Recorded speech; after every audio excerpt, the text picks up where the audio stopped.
Pues bueno, vamos a tener que el HIV, que es un virus, y ahorita vamos a ver, lo vamos a ver de mejor manera, pues va a ser el responsable de causar inmunodeficiencia.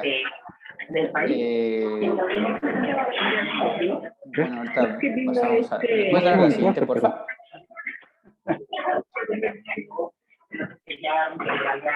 Y bueno, vamos a hablar específicamente pues de un poco acerca de su estructura, ¿vale?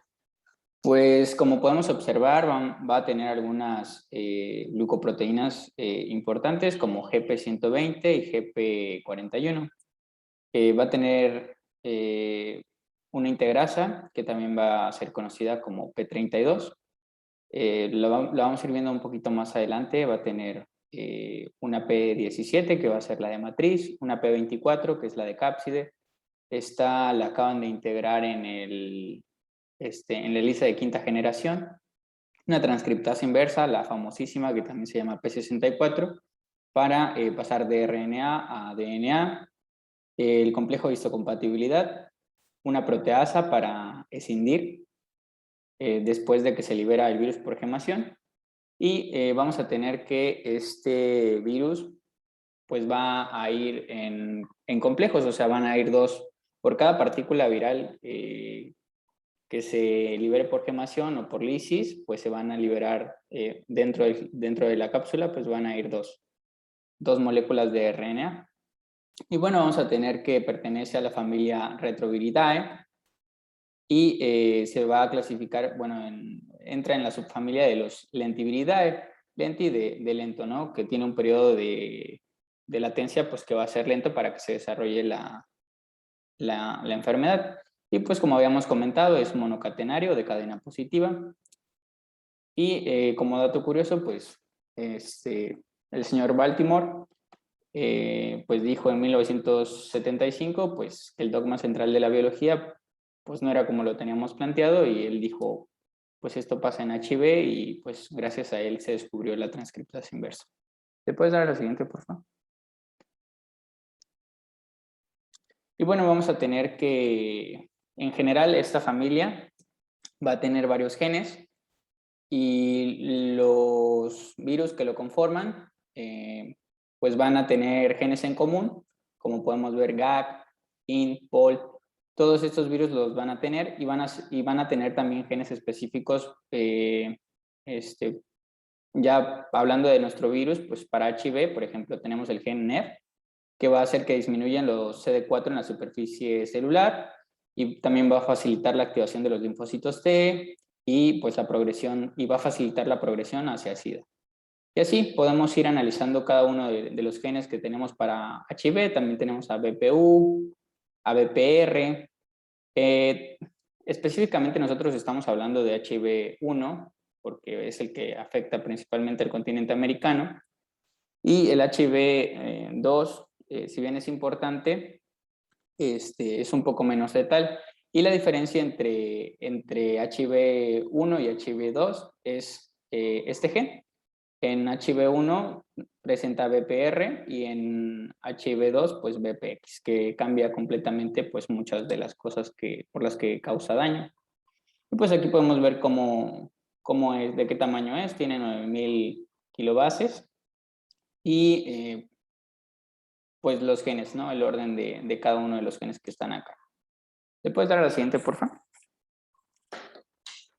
Y bueno, ¿cuál es el mecanismo de transmisión de este virus? Pues vamos a tener que se puede transmitir por la sangre o los productos de la sangre. De hecho, hasta 1985, pues no era obligatorio, bueno, no es que no fuera obligatorio, pues es que apenas se estaba como creando la información acerca del HIV.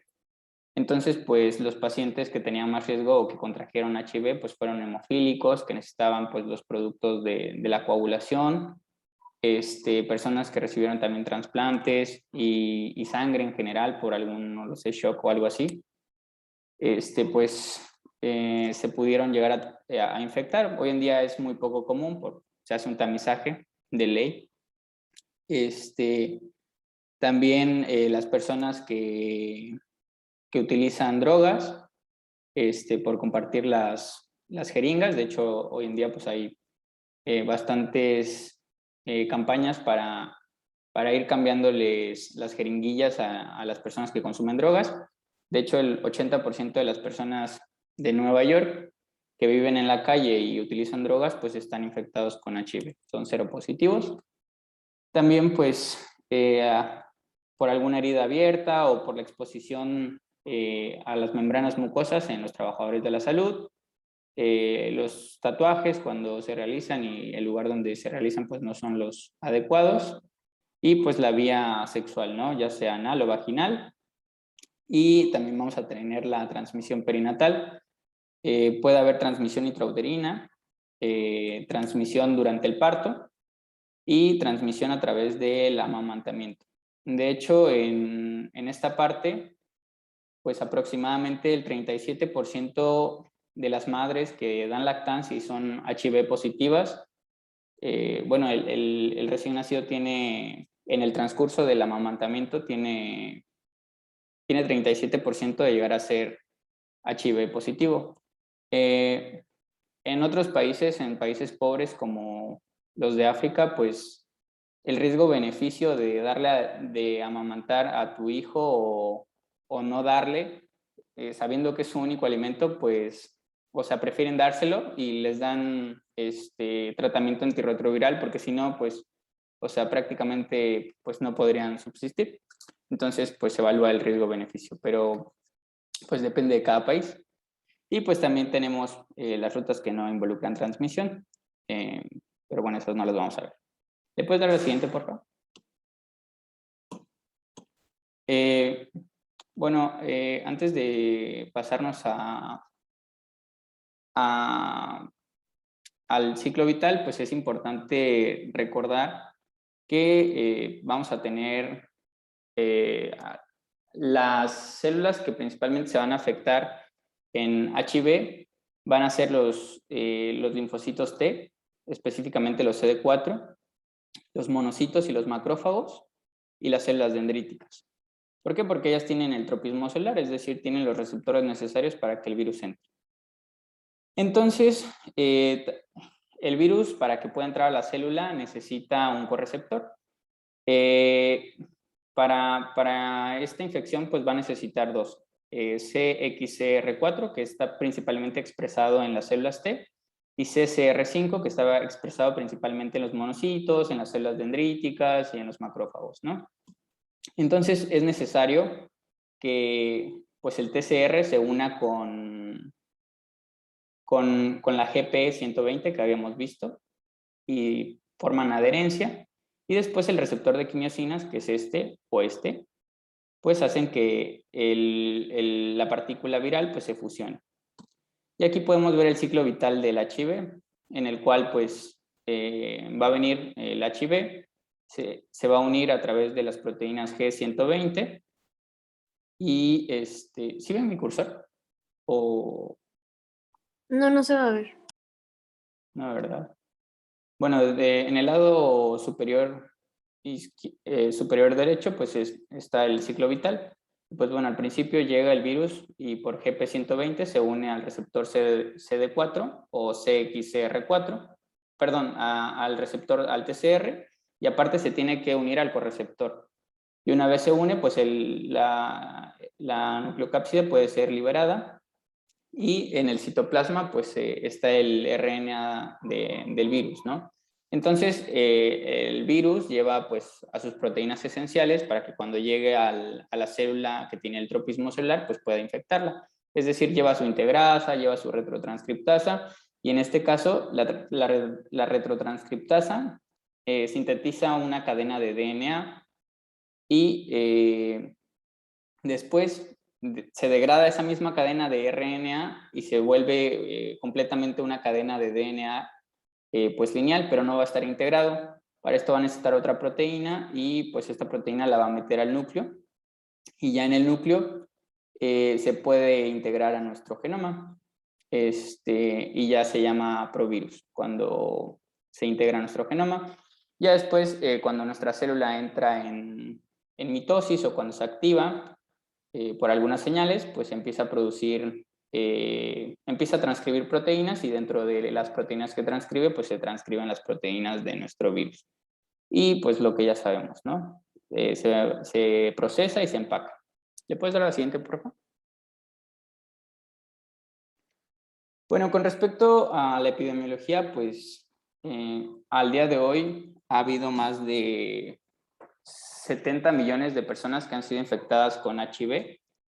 Han fallecido como 35 millones y a diciembre del 2011, y otra bibliografía decía del 2017, más o menos es lo mismo, hay entre 34 y 37 millones de personas seropositivas. También al año pues se mueren aproximadamente entre 1.4 y 1.8 millones de personas. Y hay datos alarmantes como el hecho de que cada año se presentan aproximadamente 2.5 millones de infecciones. Y pues el continente más afectado pues va a ser África, África subsahariana, en el cual el virus que más va a predominar pues va a ser HIV-2, y Norteamérica, ¿no? Donde entramos nosotros, que tiene más o menos 1.4 millones de personas infectadas por HIV. ¿Le puedes dar a la siguiente? Por favor. Y bueno, aquí podemos ver las tablas de nuestro país. Está actualizada hasta la semana 28 de este año. Y podemos ver cómo a partir de 1983 nuestro gobierno pues empezó a hacer los diagnósticos. Y como ha ido aumentando, hay años en los que ha disminuido. Por ejemplo, en el 2021 pues solamente se diagnosticaron 6.568. Pues aquí, como es la historia natural del virus, pues como produce latencia y la gente no se da cuenta, pues en realidad está infradiagnosticado, ¿no? Pero al día de hoy tenemos diagnosticados a 322.987 personas. Y en la parte superior podemos ver que la gran mayoría de estas personas pues son, el sexo predominante pues es hombre, representando casi el 80%, y las mujeres pues representan como el 19%. Y con respecto también al grupo de edad, pues nos podemos dar cuenta que el grupo más afectado pues es la población entre adulto joven y adulto, ¿no? Que pues es la que tiene más riesgo porque son sexualmente activos, ¿no? Que lo vamos a ver en la siguiente diapositiva. ¿Me puedes dar a la siguiente, por favor? Y bueno, ¿cuáles van a ser los factores de riesgo? Pues como habíamos comentado, al tratarse de una infección que cursa sintomática por muchos años, pues la gente no sabe que la padece, y entonces pues el no utilizar protección y otros factores pues contribuyen, ¿no? También pues las personas que son sexualmente activas, los drogadictos y obviamente sus parejas, y los recién nacidos de madres positivas para HIV. De hecho, independientemente de si sea cesárea o parto, pues se le tiene que dar terapia de profilaxis antirretroviral. También vamos a tener que determinados grupos étnicos van a estar más expuestos, principalmente afroamericanos e hispanos. Y en el lado derecho podemos ver una tabla que muestra las nuevas infecciones por HIV en Estados Unidos en el año 2009, clasificada por raza y grupo étnico, y podemos notar cómo las personas afroamericanas pues son el grupo que más se infectó, y después le siguen los hispanos o los latinos, y por último pues la gente nativa. ¿Le puedes dar al siguiente, por favor? También el hecho de que tú tengas alguna enfermedad de transmisión sexual. Por ejemplo, supongamos que tienes herpes genital. Cuando tienes herpes, pues se monta una respuesta inmunitaria y llegan tus células, las que tienen el tropismo celular para que se puedan infectar por HIV, están en la zona, pero no están en la zona porque dijeron, pues va a llegar el HIV, sino estaban por la infección que tenías. Y entonces, pues al haber más células, pues es más probable que cuando si tienes contacto con una persona o con alguno de sus hemoderivados o sangre, pues es más probable que te puedas contagiar porque hay mayor número de células y por lo tanto pues pueden entrar más virus. Y pues bueno, esta es una explicación más detallada de lo que del ciclo vital. Nada más lo había puesto por si lo querían repasar, pero en general pues es lo que habíamos visto. Y lo importante aquí es que se queda como un provirus. Y determinadas señales, con esto me refiero a sistemas de activación, por ejemplo, cuando nos infectamos y tenemos, por ejemplo, vamos a suponer que el linfocito TCD4, que está infectado por el virus, pero que no está expresado, o sea, un provirus, para, no lo sé, alguna bacteria. Llega esa bacteria y nosotros nos infectamos, pues ese linfocito TCD4 va a hacer proliferación, se va a activar y va a empezar a proliferar. Entonces, en ese momento va a ser un mecanismo de activación y el virus se va a empezar a expresar, ¿no? Empieza a crear sus proteínas necesarias para replicarse. ¿Te puedes dar a la siguiente, por favor? Y bueno, aquí también está otra vez lo que ya habíamos visto. Y le puedes dar a la siguiente. Y bueno, ahora sí, como tal, ¿cuál es la fisiopatología? Pues vamos a tener que los linfocitos TCD4, que van a ser los que van a ser principalmente afectados en la fase subclínica, pues son el cerebro de toda nuestra defensa, ¿no? Como vamos a estar viendo en este diagrama del lado izquierdo. Por ejemplo, los linfocitos TCD4 liberan interleucina y interferón gamma, y esto provoca la activación de las células epiteliales, de los neutrófilos y de los macrófagos, y todo esto nos va a servir para controlar pues bacterias, también bacterias intracelulares y algunos hongos. Si nuestro linfocito TCD4 pues libera factores de crecimiento y factor de crecimiento transformante beta, pues va a proliferar y va a controlar la respuesta inmunitaria innata. También controlan la proliferación y el control de las células beta, y también el crecimiento, la proliferación de los linfocitos natural killer, los CD4 y los CD8, ¿no? Coestimulan al CD8 para que sea más efectivo, y pues estos generan interferón gamma, y con esto podemos controlar pues otras infecciones virales, bacterias intracelulares como Salmonella o Mycobacterium tuberculosis. Y pues ¿qué pasa cuando nuestros niveles de CD4 disminuyen? Pues obviamente todo esto que está acá, que en condiciones normales funciona, pues se va, ¿no? Otra cosa que se me había olvidado mencionar es que lo primero que se afecta pues es la mucosa epitelial del tracto gastrointestinal. Y pues siempre nos sabíamos que, bueno, yo me había quedado con la idea de que 200, el conteo de células de 200 células por microlitro, pues era como lo necesario para que hubiese inmunodepresión, pero por ejemplo a nivel del tracto gastrointestinal, si tú tienes un recuento de menos de 500, de menos de 500 células por microlitro, o sea, ya estás inmunosuprimido en el tracto gastrointestinal. Y entonces empiezas a romper la homeostasis que había en el tracto gastrointestinal, se rompe la barrera y pueden entrar desechos de los comensales que viven en nuestro organismo, que normalmente no deberían entrar porque no es normal. Entran y se activa el sistema inmunitario, y esto a su vez pues genera que los linfocitos que pueden ser infectados pues lleguen a la zona y el virus tenga donde poder entrar y replicarse y hacer todo lo que hace. Y hablando un poquito acerca de los linfocitos TC4, de cómo se mueren o cuando entra el virus, pues es que básicamente puede haber citólisis directa por HIV. Los linfocitos TC4 cuando se infectan pueden formarse en sitios, es decir, pues se unen varios, ¿no? Y esto hace que la membrana pues se debilite y ante cualquier otra circunstancia se puede llegar a romper y pues se libera. También el virus se libera por gemación, y pues en general pues se va consumiendo la membrana plasmática. También los linfocitos TCD4, como vemos en el diagrama, pues van a estimular a los linfocitos TCD8, que son citotóxicos, ¿no? Matan a lo que está dentro de la célula.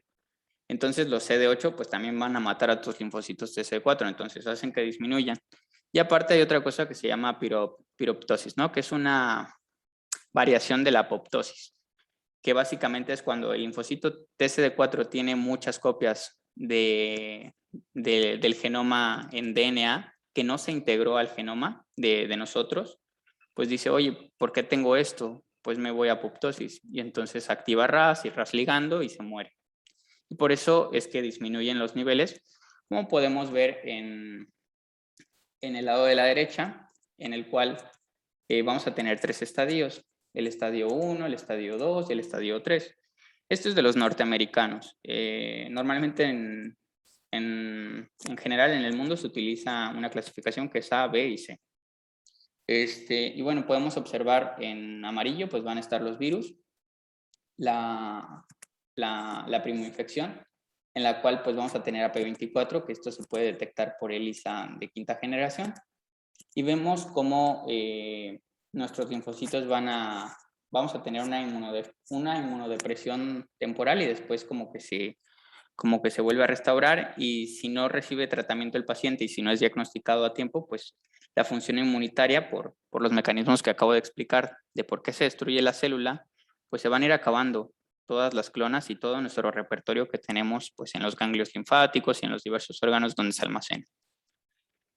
Y pues podemos empezar a detectar anticuerpos anti-HIV a partir de la semana 4 a la 8, aunque hay pacientes que no pueden generar anticuerpos hasta 6 meses después.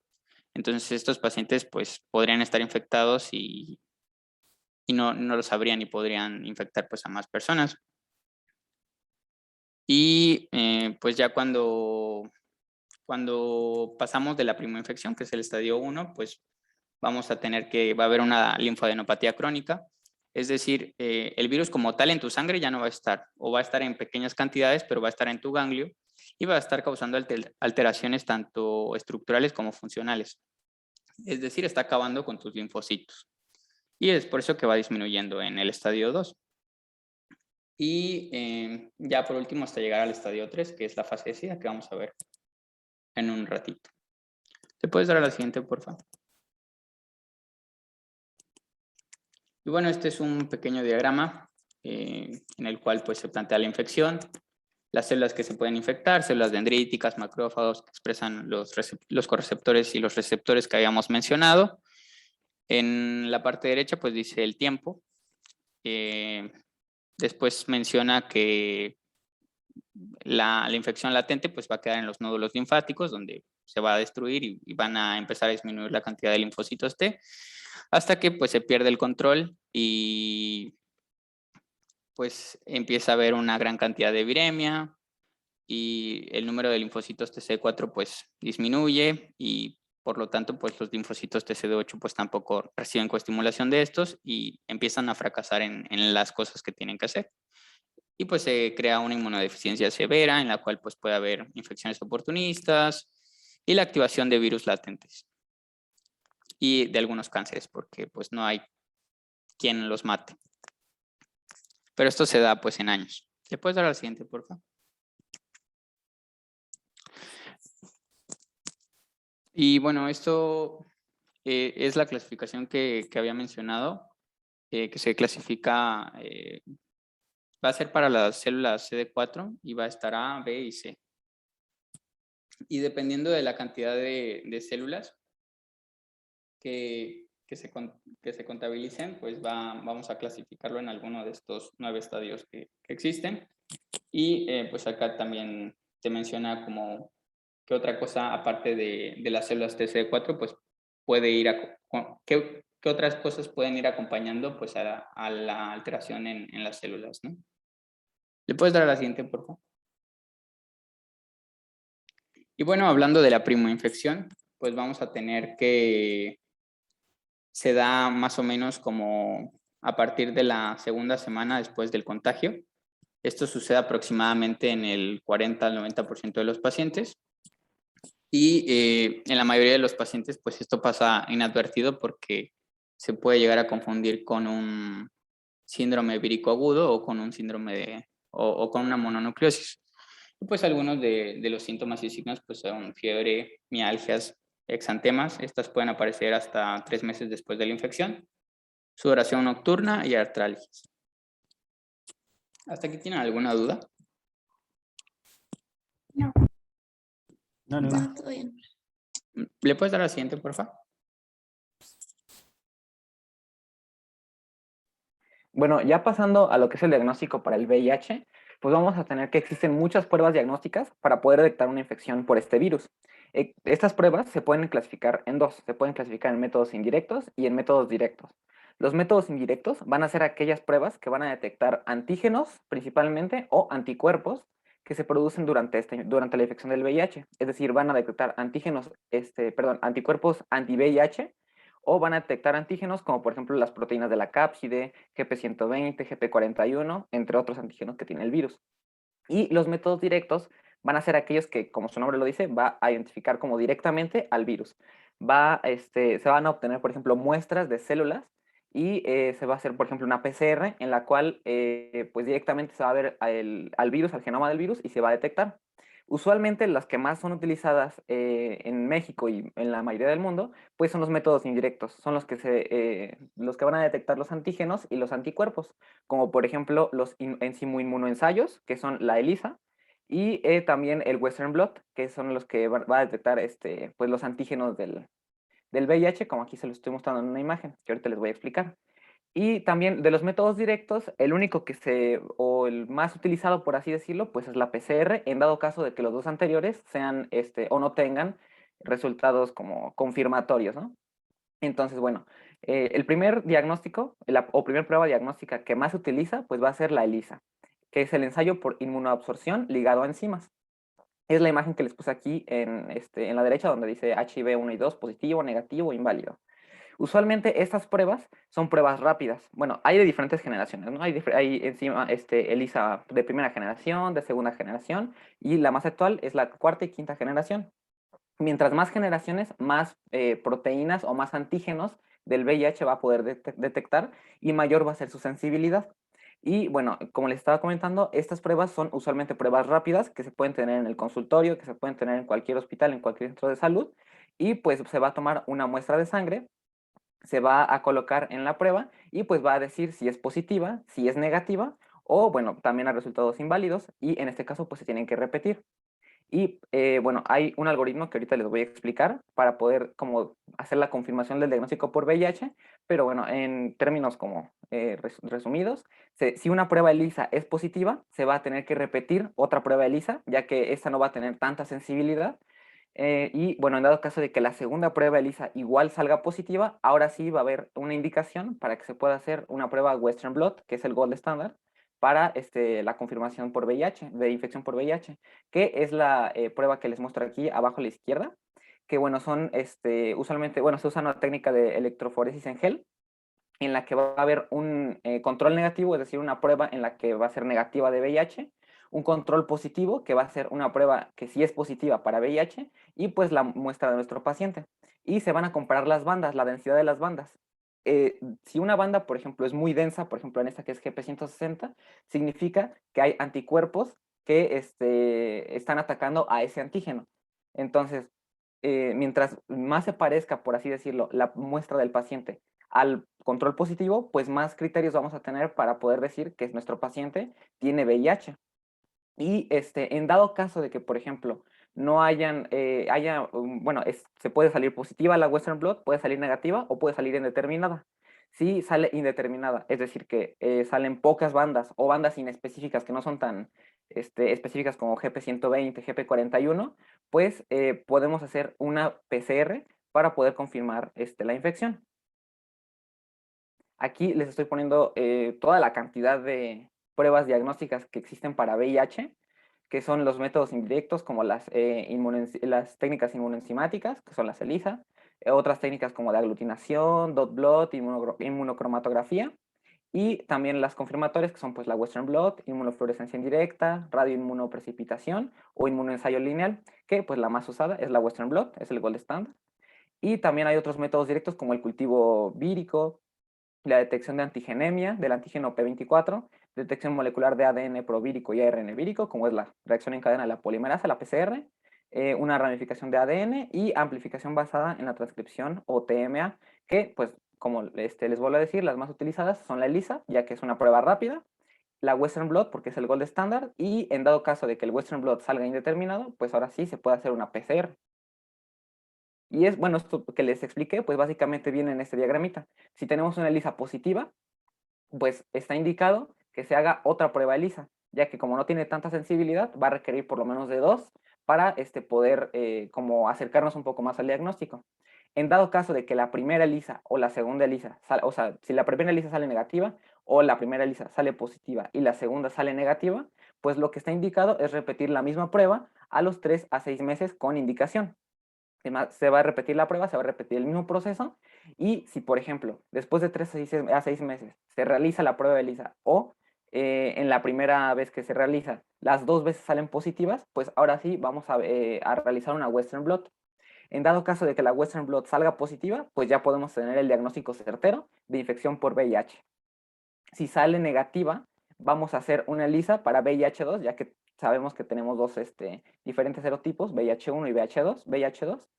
Y en dado caso de que salga negativa para VIH1, se va a realizar ELISA para VIH2. Si sale negativa, repetimos otra vez a los 3-6 meses. Si sale positiva, vamos a hacer una Western blot ahora para VIH2. Y si sale positiva otra vez, la Western blot, pues ahora sí tenemos un diagnóstico de infección por VIH2. Y en dado caso de que la Western blot, tanto de VIH1 o VIH2, salga indeterminada, es decir, que las bandas no sean lo suficientemente específicas o lo suficientemente consistentes como para decir que tiene nuestro paciente una infección por VIH, pues vamos a repetir a las 4 o 6 semanas, o se puede realizar también una PCR para pues, confirmar la presencia del virus. ¿Tienen alguna duda con el diagnóstico? No, ninguna. No, ninguna. Va, que va. Bueno, entonces pasando al tratamiento del VIH, el tratamiento se va a denominar o se va a llamar terapia antirretroviral. Y esta terapia antirretroviral va a ser una serie de medicamentos que tienen como objetivo interrumpir la replicación viral en distintos puntos. Ya les explicó mi compañero César como todo el ciclo de replicación viral, y hay unos puntos clave en donde los fármacos va a ser el objetivo de los fármacos para poder interrumpir esta replicación, que el virus ya no se puede estar reproduciendo dentro de nuestras células y los linfocitos TCD4 pues no sigan destruyéndose y no siga habiendo una inmunodeficiencia. Y bueno, dentro de la terapia antirretroviral hay 7 clases de fármacos que pues van a actuar en distintos puntos. Y son estos de aquí. El primero es los inhibidores de la transcriptasa inversa no análogos de nucleósidos, como la doravirina, el efavirenz, etravirina, nevirapina y rilpivirina, que, bueno, como su nombre lo dice, va a inhibir a la transcriptasa inversa. Y bueno, esos no son análogos de nucleósidos, eso pues ya es más químico, ¿no? Más biológico, más bien. También están los inhibidores de la transcriptasa inversa, análogos de nucleósidos, como el abacavir, que también lo pueden encontrar como ABC, emtricitabina, que ese es uno muy utilizado aquí en México, y de hecho está en las guías de práctica clínica, y también se abrevia FTC. La lamidubina, fumarato de disoproxilo de tenofovir, que ese también es uno muy utilizado, y la acidobudina. También están los inhibidores de la proteasa, que igual como su nombre lo dice, va a inhibir a la proteasa del virus, que son estos medicamentos que también les estoy poniendo aquí. Los inhibidores de la fusión, para evitar que el virus se fusione y pueda entrar a nuestra célula. Los antagonistas de CCR5, del receptor de quimiosina 5, que es como ya nos explicó nuestro compañero César, un correceptor para que el virus pueda entrar. Los inhibidores de la posfijación y también inhibidores de la transferencia de cadenas de la integrasa. Y aquí, pues como su nombre igual lo dice, su objetivo es inhibir a la integrasa. Entonces, como nosotros somos médicos, vamos a ser médicos de primer nivel, la GPC nos indica que para la infección por VIH podemos realizar 2 cosas. Una terapia profiláctica, que es de 2 a 72 horas post exposición, es decir, que llega nuestro paciente con sospecha de que tiene o puede haber estado en contacto con alguien con VIH y puede estar contagiado. Si nosotros damos esta terapia profiláctica post-exposición, vamos a disminuir hasta en un 90% la tasa de contagio o la tasa de infección. Y así evitamos que nuestro paciente se infecte. Y lo que la guía de práctica clínica nos dice es que podemos prescribir emtricitabina con tenofovir, 300 a 200 miligramos, una tableta cada 24 horas, sin pasar más de 7 dosis por semana. O también tenemos otra opción, que es la terapia profiláctica preexposición, que es de 2 a 24 horas antes del contacto sexual, y esto se utiliza, por ejemplo, en ocupaciones de riesgo, o en dado caso de que pues, nuestro paciente nos diga que va a tener un contacto sexual sin protección, y pues que tiene la sospecha o no está seguro de que su pareja esté contagiada con VIH, podemos dar ese tratamiento.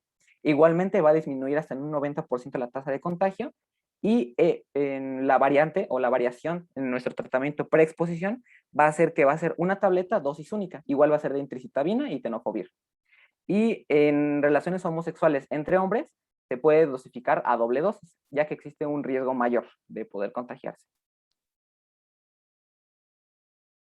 También, bueno, algo que les quise poner es que a nivel mundial, la Organización Panamericana de la Salud, la ONU, la OMS y la ONU-SIDA, que es la Organización de las Naciones Unidas contra el SIDA, tienen como una regla de los 90-90-90, en el que el objetivo de erradicación o de camino a erradicación del SIDA y del VIH es que de todos los pacientes infectados con VIH, el 90%, el objetivo es que el 90% estén diagnosticados, que de ese 90%, el 90% está en tratamiento, y que de ese 90% que está en tratamiento, 90% tenga su presión viral y tenga pruebas que los indiquen como seronegativos, es decir, que tienen la infección, pero tienen una carga viral tan baja que pues ya no pueden transmitir el virus, ya no hay riesgo de que contagien a otras personas.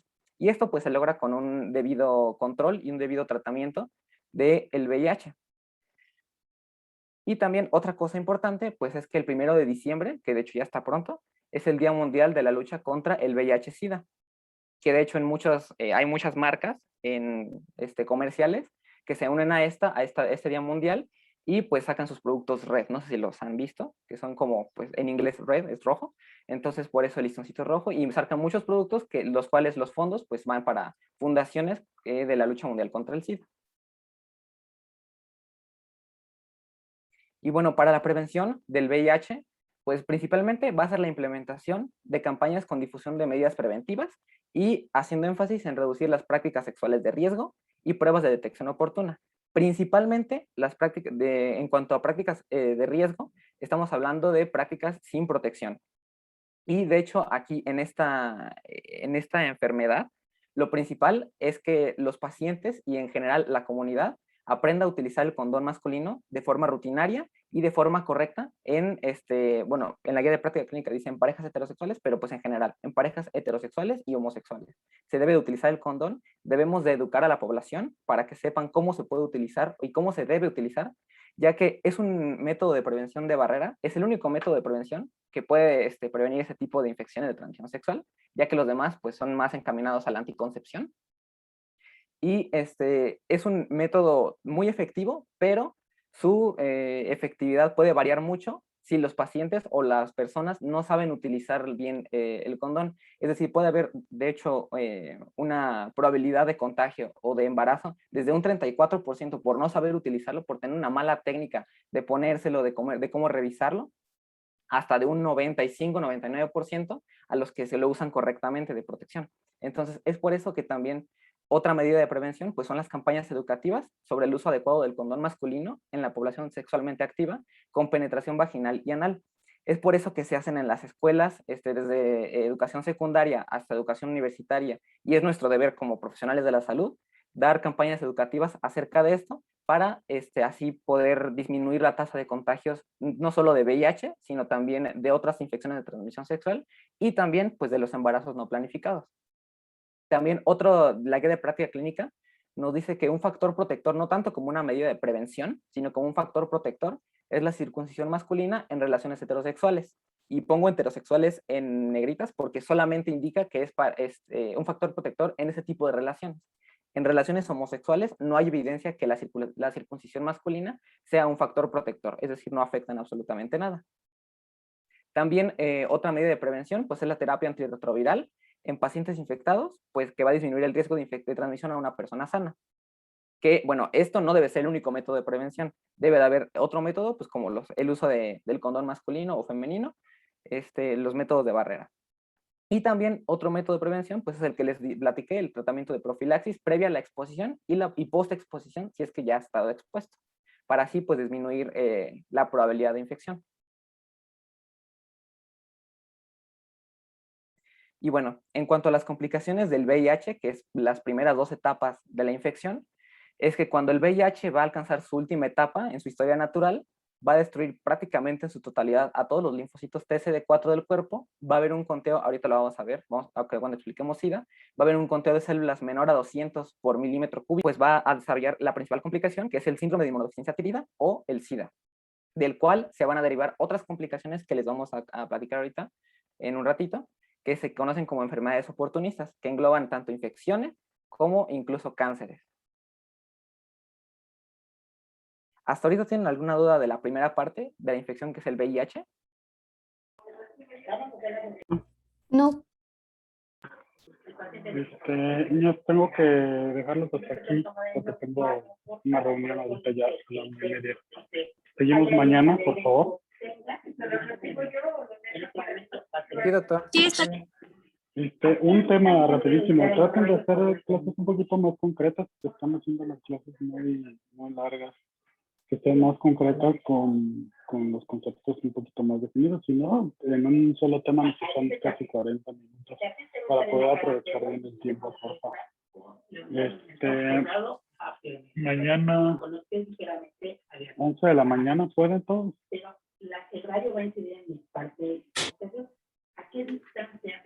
Sí, permítanme. Bueno, ¿están ahí? Sí, doctor. Mañana 11 de la mañana, ¿pueden? Pero tenemos MB, doctor. Por eso, ustedes díganme la hora entonces, porque no sé exactamente a qué hora pueden todos.